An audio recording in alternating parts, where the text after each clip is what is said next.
Chapter sex determination. What is sex determination? Sex determination इसका मतलब sex कैसे determine होता है किसी चाइल्ड का।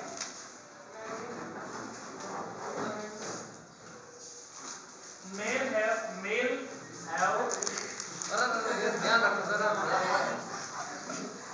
male and female. Male have 46 chromosomes. 44 chromosomes is autosome and X and Y is sex chromosome. And female have 44 autosomes and X is sex chromosome. When gametes formations, the meiosis process in this 44 is divided into 22 and X and Y. In female gametes formations, 44 is divided into 22 and X. We now male have two type of the chromosome, sex chromosome, X or Y, but female have same type of the chromosome, only X. If X chromosome sperm is fertilized या fused female X when 22 44 and X 44 plus XX, यानी कि इसमें जो X प्रकार के अगर chromosomes हैं तो दैट इज बेबी चाइल्ड या गर्ल्स चाइल्ड। पॉसिबिलिटी किसकी रहेगी? Girls child. इसी प्रकार दूसरे के साथ भी X को फर्टिलाइज फ्यूज कर रहा है, अगर X वाला स्पर्म्स X वाले ओम को अगर फर्टिलाइज कर रहा है, फ्यूज कर रहा है, when conditions 44 X plus X, यहाँ भी संभावना आपकी क्या बनेगी? XX इसको शो करता है गर्ल्स चाइल्ड को, baby child. But the male Y chromosome sperms is fused female X chromosomes in these conditions 22 44 Y and XY वाली पोजीशन कहलाती है ये वाली पोजीशन। तो जो बनने वाला जो चाइल्ड क्या होगा बॉय चाइल्ड होगा, ये क्या होगा? Female. And second position Y इसके साथ हो रहा है, अगर इस कंडीशन वाली बनती है, मान लीजिए दैट कंडीशंस 22 44 एंड X और Y, तो दैट इज बॉय चाइल्ड। तो बॉय चाइल्ड की पोजीशन 2 बार और गर्ल्स की पोजीशन 2 रहती है। मतलब इससे ये डिफाइन हो पा रहा है कि 50-50% दोनों की बनती है, 50% girls and 50% boy. The sex determination of child is decided by only male, because male have two types of chromosomes, X or Y. If X chromosome is participate in fertilization, if the X chromosomes of the male is participate in fertilization when baby child, girls child, when the individuals is girls child. If Y chromosomes of male is fertilized with female X, in these conditions the new individuals is boy child. तो बच्चों हम इसमें क्या समझे? We now क्या समझे हम कि अगर मान ले जाए मेल का X क्रोमोसोम फर्टिलाइजेशन में भाग ले रहा है, तो इन दिस कंडीशंस जो आपका जो न्यू बोर्न बेबी होगा वो क्या होगा? क्या होगा? एक्स ले रहा है तो वाई ले रहा है तो सेक्स डिटरमिनेशन किसके द्वारा हो रहा है? मेल के स्पर्म्स के द्वारा. Males have two types of sperms, ना, X and Y. But females have same type ovum. ठीक है? Sperms is male gamete and ovum is female gamete. Male cell germ cell have 44 plus XY and female 44 plus XX. यानी कि female के पास XX एक ही प्रकार के chromosome होते हैं इसके पास. जब मियोसिस होता है, गेमेट फॉर्मेशन होता है, गेमेट फॉर्मेशन यानी कि स्पर्म और ओवम का बनना, उस कंडीशन में क्या होता है? जो क्रोमोसोम्स की संख्या क्या रह जाती है? हाफ रह जाती है. इसलिए गैमेट से वो क्या है? हैप्लॉइड है. क्या है? हैप्लॉइड. और जो हमारी जो दूसरी सेल है वो क्या है? डिप्लॉइड. तो डिप्लॉइड से जब हैप्लॉइड सेल बनती है तो वो आधे अगर गुणसूत्र रह जाते हैं तो वो क्या है? मियोसिस. क्या है? यानी जन्म कोशिका जब बनती है तो उसमें क्या होता है? मियोसिस होता है. क्या होता है? मियोसिस. और अदर सेल हमारी बनती है यानी कि सेल डिवीजन होता है, कोशिका विभाजन होता है. दूसरी हमारी बॉडी की गोनेट सेल के अलावा, जैसे हमारी बॉडी का निर्माण हो रहा है, बॉडी ग्रोथ कर रही है, तो उस कंडीशन में क्या होता है? माइटोसिस होता है. तो माइटोसिस और मियोसिस में क्या अंतर है?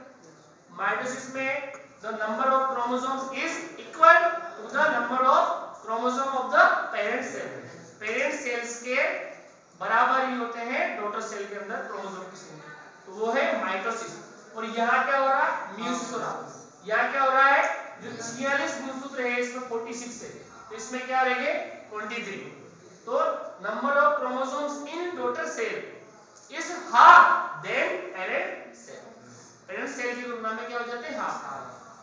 अब ये हाफ हो गए. वापस जब ये फर्टिलाइज्ड होगा, ये स्पर्म्स ओवम को फर्टिलाइज करेगा तो वापस से क्या हो जाएंगे? 23 प्लस 23 क्या हो जाएंगे? 46 हो जाएंगे. तो वापस से नंबर ऑफ क्रोमोसोम्स इक्वल ही होगी, मदर फादर के इक्वल ही होगी. मियोसिस का यह फायदा है कि इसमें जो नंबर ऑफ क्रोमोसोम्स है हमारे जो सेल्स के अंदर वो उतनी ही बनी रहती है जितनी पेरेंट्स की है. ठीक है? अगर इस प्रकार का मियोसिस होगा तो जो 46 है फिर से कैसे हो जाएगी? 92, 46, 92, फिर 92 का डबल हो जाएगा, है ना? तो इस प्रकार नंबर ऑफ क्रोमोसोम्स बढ़ते जाएंगे. लेकिन मियोसिस की वजह से जो क्रोमोसोम्स की संख्या क्या हो जाती है? हाफ हो जाती है. हमारे दो प्रकार का सेल डिवीजन होता है. हमारी जितनी भी कायिक कोशिका है, सोमेटिक सेल, जो हमारी जो सोमेटिक सेल्स है या सोमेटिक टिश्यू बनते हैं, उन सब में कौन सा होता है? माइटोसिस. कौन सा होता है? माइटोसिस का मतलब समसूत्री विभाजन भी बोलते हैं उसको. Number of chromosome is equal. ठीक है? Of parent cell. ठीक है? और मियोसिस में क्या होता है? Number of chromosome is half. ठीक है? Than parent cell. ठीक है? Number of chromosome is half in daughter cell than parent cell. Parent cell की तुलना में. तो सेक्स डिटरमिनेशन में भी नाउ क्या समझे हम? सेक्स डिटरमिनेशन किसके द्वारा निर्धारित होता है? ओनली मेल के द्वारा. फीमेल का कोई भी कंट्रीब्यूशन नहीं होता है सेक्स डिटरमिनेशन में, क्योंकि female have same type of the chromosome. Only female have x chromosome. ठीक है? दो फीमेल के पास तो एक्स ही है, किसी भी कंडीशन में तो एक्स रहेगी. बट मेल क्या दे सकता है? एक्स भी दे सकता है और वाई भी दे सकता है. अगर मेल ने एक्स दिया और ये जो बच्चा होगा गर्ल्स होगी, वाई दिया तो क्या होगा? वाई. तो इस चैप्टर में मुझे लगता है कि आप समझ गए होंगे कि सेक्स डिटरमिनेशन जो निर्धारण होता है या सेक्स का जो डिटरमाइन होता है वो किसके द्वारा होता है? फीमेल के क्रोमोसोम्स के ऊपर आधारित होता है. फीमेल एक्स देगा तो आप समझ गए हैं. अगर क्वेश्चन आता है कि sex determination is determined by the male और फीमेल, तो आपको क्या बताना है? मेल. ठीक है? बच्चे का लिंग निर्धारण मेल के क्रोमोसोम्स पर निर्भर करता है. अगर मेल फर्टिलाइज करेगा एक्स वाला तो गर्ल्स, वाई वाला करेगा तो वाई. और 50-50% दोनों की संभावना रहती है. आधी आधी संभावना दोनों की होती है. मेल भी हो सकता है और अच्छा आपको पूछा जाए कि फर्टिलाइजेशन किस जगह होता है? Take place fertilization in part of the female body. तो क्या है? Fallopian tube. फैलोपियन ट्यूब को क्या कहते हैं अपन? ओविडक्ट भी बोलते हैं. तो फर्टिलाइजेशन क्या होता है? ओविडक्ट. फिर फर्टिलाइजेशन के बाद क्या बनता है? एम्ब्रियो. क्या बनता है एम्ब्रियो। तो जब फर्टिलाइजेशन के बाद जो फ्यूजन होने के बाद जो एक सेल वाली स्ट्रक्चर बन जाती है वो कहलाती है जाइगोट। ठीक है, तो फ्यूजन ऑफ मेल और female gamete is called fertilization. और फर्टिलाइजेशन के बाद जो स्ट्रक्चर डेवलप होती है दैट इज कॉल्ड जाइगोट। और जाइगोट में जाइगोट इज ए यूनिसेलुलर। जब जाइगोट के अंदर सेल डिवीजन होगा तो क्या बनाएगा एम्ब्रियो। क्या बनाता है एम्ब्रियो। ठीक है, तो एम्ब्रियो क्या है मल्टीसेलुलर और जाइगोट क्या है यूनिसेलुलर। ठीक है, फिर एम्ब्रियो जो है जब एम्ब्रियो और डेवलप होगा, एम्ब्रियो जब अगेंस्ट डेवलप होगा उसके अंदर ऑर्गेनोजेनेसिस होगी। ऑर्गेनोजेनेसिस का मतलब अंग जनन, अंग का निर्माण होगा। तो the structures identify the different part of the organs in embryo, this is called foetus. Foetus क्या है एम्ब्रियो के बाद की वह स्टेज है जिसमें हम भ्रूण के विभिन्न अंगों की पहचान कर लेते हैं, विभिन्न अंग बन जाते हैं, तो that is called foetus. Embryo में ऑर्गन्स की पहचान नहीं होती, जबकि फीटस में किसकी पहचान हो जाती है ऑर्गन्स की। ठीक है, यानी कि उसकी बेबी के अंदर सारे ऑर्गन्स डेवलप हो जाते हैं, सारे ऑर्गन्स बन जाते हैं लगभग। ठीक है, तो वो क्या है फीटस। फीटस कहां डेवलप हो रहा है, एम्ब्रियो कहां जाके एम्बेड हुआ था यूटेरस में। फीटस कहां डेवलप होगा, बॉडी की पहचान होने लगी फीटस कहां डेवलप होगा यूटेरस में। कितने महीने के बाद, after 9 months in human being it is out of the body by vagina of the birth process. इसको बोलते हैं बर्थ प्रोसेस। जो महिला उसको लेबर पेन होता है, उसके बाद बर्थ प्रोसेस होती है और जो बच्चा है उसका क्या हो जाता है जन्म हो जाता है। इस प्रकार जो अगर मान लीजिए मेल का, अच्छा आपको सेक्स का निर्धारण, बच्चे के सेक्स का निर्धारण, लिंग का निर्धारण कि वो लड़का है या लड़की है कहाँ हो जाता है फर्टिलाइजेशन के समय ही हो जाता है। क्या हो जाता है फर्टिलाइजेशन के समय। आप समझ गए होंगे फर्टिलाइज ये कर रहा है एक्स कर रहा है, लड़की वाई कर रहा है तो लड़का, ये डिटरमाइन क्या हो जाता है फर्टिलाइजेशन के समय। ठीक है, कि अगर मान लीजिए फर्टिलाइजेशन नहीं होता तो क्या होता है, अगर मान लीजिए कोई एग रिलीज हुआ है ओवरी से, किधर रिलीज हुआ है ओविडक्ट की ओर, और अगर फर्टिलाइजेशन नहीं होता तो क्या होता है, अगर फर्टिलाइजेशन नहीं होता तो उस कंडीशन में क्या होता है, जो अगले 14 दिन बाद या जो अगले 14 डेज के बाद जो नई मेंस्ट्रुअल साइकिल स्टार्ट होती है, उस मेंस्ट्रुअल साइकिल के साथ जो कॉन्ट्रैक्शन होता है यूट्रस के अंदर, और यूट्रस के अंदर जब कॉन्ट्रैक्शन होता है जो ओवम वगैरह जो है ये क्या हो जाते हैं ब्लीडिंग की सहायता से या ब्लड की सहायता से out of body through out the vagina बाहर चले जाते हैं और वापस से नई मेंस्ट्रुअल साइकिल स्टार्ट हो जाती है। तो this process is called menstrual cycle. क्या बोलते हैं इसको, मेंस्ट्रुएशन भी लिखवाया मैंने आपको, है ना, मेंस्ट्रुएशन या मेंस्ट्रुअल साइकिल। कितने समय की होती है ये, 3 से 4 दिन की होती है मेंस्ट्रुअल साइकिल। तो कितने दिन की होती है 3 से 4। मेंस्ट्रुअल साइकिल क्या है, क्यों होती है, मतलब क्या होता है मेंस्ट्रुअल साइकिल, जो प्रिपरेशन है ओवम के आने की प्रिपरेशन है। अगले मेंस्ट्रुअल साइकिल जो स्टार्ट होती है उसके 13वें से 14 दिन या 13 डेज से 14 डेज क्या होता है ओव्यूलेशन होता है, ओवरी से ओव्यूलेशन होता है, ओवरी से ओवम रिलीज होता है इधर ओविडक्ट की ओर। ठीक है, 14 days first days to 14 days. ठीक है, इस प्रकार ये प्रोसेस होती है। Clear, okay.